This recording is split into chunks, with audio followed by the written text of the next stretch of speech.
So we're in Unit 2 and we're now going to look more closely at some of the areas and tasks of Stage 2.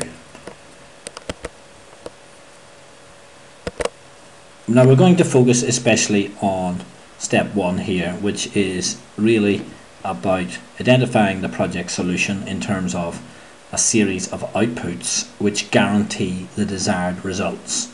And remember, the desired results, we've already agreed them in Stage 1 in the conceptualization stage. So here the question is about what must the project produce to ensure we get those results. And here we've got to imagine that we're speaking again, the partners together, and we have to get agreement on this.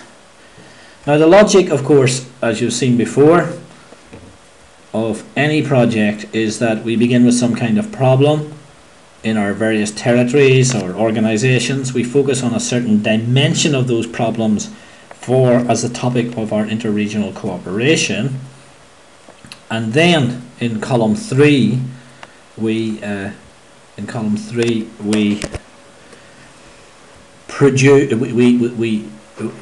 a project which is going to produce outputs which will enable results, and those outputs and those results will be the manner in which we're going to develop knowledge to address our various problems. So we keep that in mind. Now when we say that an output should enable a result, what do we mean by that? Well, I think we mean that an output, which is of course what the project will deliver or produce directly, an output is not an end in itself. Beyond the output, there must be some change, some result, some benefit for someone. That must be enabled by the output. So when we suggest possible outputs for the project, it's essential that we can identify and describe from that output what the benefits will be. Who will benefit from this output and how? What will it enable for them? So the output might be a methodology, a system, it might be particular lessons, it might be a program, whatever. In the end, all of those things must be leading towards benefits. These benefits may not emerge fully until after the project, but we must be sure that they are pointing towards benefits or results. And if not, then we've got a problem with our output. Now, the reality is that participants, who of course in this situation are potential partners, they often come to this discussion with quite fixed ideas. They are what people think of when they think of a project. They think of the project outputs, what they want, a machine, a methodology, whatever, and of course also they think of the activities. So how then do we arrive at identifying outputs among the partners? Well, now imagine of course that the partners are meeting virtually at distance. That might be through a Skype conference. It might be through a series of telephone interviews where someone is asked to canvass the views of the partners and they're all recorded. But fundamentally, in the end, there needs to be a brainstorming exercise. And in that brainstorming exercise, we want to see all the possible outputs as indicated by the partners in the light of the results they've already agreed. And then we need to list all those possible outputs, and then we need to interrogate them. We need to ask questions of them.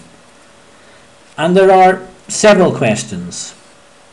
The first one is, will output A, if we're talking about a particular output, will it lead to or enable the results that we have defined and agreed in Stage 1? If it doesn't, we've got a problem. 2, can we realistically deliver output A within the project? Now that is a question about the feasibility of what we're proposing. It might be great what we're proposing, some great methodology, some great new system for tackling some problem. But are we able, within the time and the resources and with the competence of the partners, are we able to actually produce that in the project? If so, if we are able, is output A still the best option? For example, there might be less costly options, faster options, more simple options. Now you need to do this for all of the possible outputs or options. And I would suggest that you work by process of elimination. In other words, you eliminate the most unsuitable outputs and then you see what you're left with. Now if you're doing this at distance, then it maybe is as well to appoint someone to develop the list and eliminate the elements through consultation. Now when you come to a provisional list of outputs, and realistically there should be no more than about 4 or 5, then you need to review them again against the results. So this is a double check. Will these outputs collectively lead to the results that your project has proposed? And then you come to a 6th consideration, which is that you check against the program that you might be seeking funding from, and you ask yourself, with this kind of output, will this project be attractive to the funding program? And finally, you adapt and revise as and if required.